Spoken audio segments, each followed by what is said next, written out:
Hey, bonjour tout le monde, bienvenue dans une nouvelle vidéo. Donc aujourd'hui, on va faire le preview pour un prospect du repêchage de 2023. Donc comme à chaque vidéo, on va faire la description du joueur. Par la suite, je vais vous parler de ses statistiques et les comparer avec d'autres joueurs qui ont joué dans les mêmes ligues pour vous dire ensuite c'est quoi les forces et les faiblesses de ce joueur. La projection que j'ai de lui dans la Ligue nationale et pour terminer, je vais vous dire je l'ai où dans mon classement pour les meilleurs prospects du repêchage de 2023. Donc sans plus tarder, aujourd'hui, on va faire une vidéo sur Dalibor Dvorsky. Donc, qui est Dalibor Dvorsky? C'est un attaquant de 18 ans né le 15 juin 2005 en Slovaquie. Il est 6 pieds 1, 201 livres, donc il a un très bon gabarit. Ensuite de ça, c'est un centre et il tire de la gauche, mais aussi il peut aussi jouer ailier, mais principalement sa position naturelle, c'est centre. Donc, Dalibor Dvorsky, ses statistiques. Dans les dernières années, il a joué dans plusieurs ligues différentes. J'ai pris 6 statistiques, mais il y en avait encore plus dans les 2 dernières années. Donc, en 2021-2022, il a participé au championnat du monde des moins de 18 ans. En 5 parties, il y a eu 5 buts, 6 passes, 11 points. Donc, c'est vraiment très très bon. Ensuite de ça, il a participé aussi au championnat du monde junior. Lui qu'on voit à la télé au temps des fêtes, vraiment le principal. En 4 parties, un but, une passe, 2 points. Donc déjà, juste participer à 17 ans, c'est très très bon. Donc il a quand même été pas si pire. Donc on voyait déjà Dvorsky comme un futur bon prospect pour le repêchage de 2023. Ensuite de ça, cette année-là, dans la Ligue AIK avec le hockey, désolé, je vais pas prononcer le nom parce que je suis vraiment pas capable de prononcer le nom de son équipe. Donc le HA. En 17 parties, il y a eu 2 buts, une passe, 3 points. Donc c'était quand même difficile, mais c'est une ligue quand même assez difficile. C'est une ligue avec des hommes.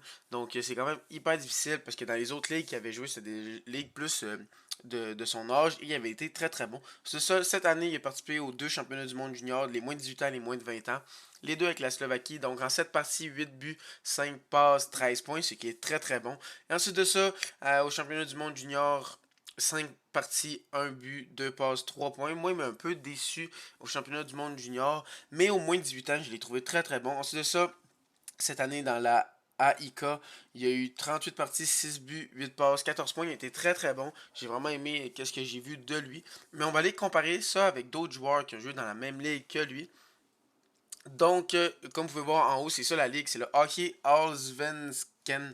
Désolé, je ne vais pas le prononcer. Donc, lui, il a eu 0,37 points par match, ce qui est meilleur qu'un Brat et un Burakovsky dans leur année de repêchage, ce qui est moins bon que Peterson, Nylander et Pasternak. Mais il faut dire que Dvorsky, qu'est-ce qui sort du lot pour lui, c'est vraiment le fait qu'il est très bon dans toutes les facettes du jeu. Donc, c'est pas lui qui va être le conducteur offensif, mais il va tout faire bien. Donc, on peut voir que c'est un peu moins bon que les top joueurs, mais c'est très bon comparé à d'autres joueurs qui ont été repêchés, puis qui sont maintenant très très bons dans la Ligue nationale. Ça vous montre que aucun de ces joueurs-là font un point par match dans cette ligue-là. C'est quand même très difficile. Donc, on va aller voir c'est quoi les forces et les faiblesses de ce joueur. Donc, les forces, c'est vraiment, il y a un bon tir. C'est pas le meilleur tir comme un Bédard, mais c'est vraiment un excellent tir qui peut faire des ravages avec une très belle première passe. C'est pas des passes qui vont être des passes exceptionnelles. Il va faire un 360, il va la lever, et puis ça va être magnifique, mais c'est des bonnes passes précises. Il fait des bons choix de passes. Il va faire les bonnes passes au bon moment.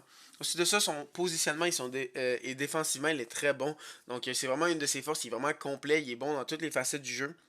C'est ça, sa compétitivité, il va vraiment travailler dans les coins, il va vraiment tout faire pour faire le bon jeu. Et ensuite de ça, son IQ au hockey, en général, il a un très bon IQ. Donc c'est vraiment un joueur qui a vraiment il a les bonnes bases pour être un joueur national. Donc ça va pas être un joueur flamboyant comme un Will Smith, un Mitchkov, un Bedard ou tous les Gabe Perreault, tous eux qui sont vraiment des talents purs offensifs avec des bonnes mains, des bons jeux exceptionnels. Lui, c'est vraiment l'inverse, c'est qu'il va jouer, il va faire les bons jeux au bon moment. Tu vas pouvoir le mettre en désavantage numérique. Tu vas pouvoir le mettre dans les moments importants quand tu veux garder un avance d'un but. Vraiment, il va tout faire ce que tu lui demandes de faire. C'est juste que ça va pas être exceptionnellement beau. Donc, si on va dans ses faiblesses, c'est que des fois, il prend des tirs qu'il devrait pas prendre. Donc, il choisit pas vraiment ses tirs. Il tire tout le temps un peu d'un peu partout. Donc, peut-être choisir ses tirs pourrait l'aider. Et aussi, des fois, sous la pression, il craque un peu. Donc, ça aussi, ça pourrait être à travailler. Mais ça arrive souvent avec les jeunes joueurs. Je le dis souvent. Souvent, les jeunes joueurs, ils ont souvent les mêmes défauts. C'est des trucs qui s'amènent avec l'expérience. Donc, lui, c'est les choix de tir et le jeu sous pression. Donc, la projection que j'ai de Dalibor Dvorsky, c'est que son minimum, ça va être un centre de deuxième, troisième trio avec un bon gabarit, un bon tir, un joueur que tu vas jouer n'importe où dans ton alignement puis que ça va faire la job. Et j'ai écrit beaucoup de chances d'être joueur de la Ligue nationale parce que quand je vous fais mes projections, Je dis tout le temps que le joueur va être un joueur de troisième trio, un joueur de deuxième trio, mais il y a quand même le pourcentage de chances que tous les prospects ne font pas la Ligue nationale de hockey. Et ça arrive souvent qu'il y en a qui juste ne sont pas des joueurs qui réussissent à atteindre la Ligue nationale.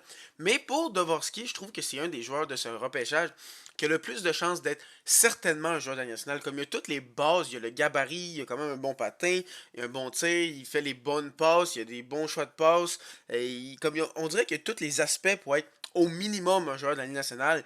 Parce que quand tu compares avec des joueurs comme Will Smith, Michkov, si tu compares avec des Gabe Perreault, des Bedard, des joueurs comme ça, que eux, c'est vraiment, ils misent sur le fait qu'ils ont des talents offensifs supérieurs aux autres. Mais dans la Ligue nationale, ça peut être dur à s'adapter, donc ça pourrait mal virer. Mais pour Dvorsky, je pense vraiment que c'est quasiment sûr à 100% qu'il va donner au moins un joueur de la Ligue nationale de hockey. Donc c'est pour ça que ça pourrait être un choix intéressant pour une équipe comme un peu les Capitals qui ils ont juste besoin d'un ajout, ils sont pas en reconstruction, ils cherchent pas la superstar. Donc être sûr d'avoir un joueur qui va faire la nationale pourrait être intéressant pour eux. Et le plafond que j'ai pour Dvorsky, c'est qu'il va être un centre de premier trio que tu utilises partout. Tu utilises en avantage numérique, en désavantage numérique, en fin de match, en début de match. Tu peux le mettre au centre, en allié, partout. Il va toujours faire la bonne job, mais ça va pas être lui qui va être exceptionnel à faire des jeux qui vont être à la télé dans les jeux de jour, mais vraiment, il va être bon partout. Puis tu n'auras pas peur d'utiliser une vingtaine de minutes par match. Donc, pour finir, c'est où que je l'ai dans mon classement. Donc, premièrement, si on regarde les classements des analystes, il est huitième si on fait la moyenne, mais c'est vraiment, ça joue entre sixième et douzième et quinzième. Désolé. Donc, vraiment, ça joue entre ça. Mais vraiment, la plupart l'ont 6, 7, 8, 9. Donc, c'est à peu près là qu'ils l'ont dans leur classement. Donc, moi, où que je l'ai dans mon classement, je l'ai dans la tier numéro 5, dans le même tier que Davin Rembacher. Je l'ai huitième. Selon moi, c'est un très bon centre. C'est que c'est pas le joueur avec le plus de upside. C'est pas lui qui a le plus de chances d'être une superstar vraiment générationnelle. Mais c'est le gars que, selon moi, a le plus de chances d'être un joueur de la nationale assuré. Comme selon moi, c'est quasiment sûr qu'il va être au moins un joueur de la nationale. Donc, c'est pour ça que je l'ai aussi haut. T'es sûr d'avoir quelque chose avec lui.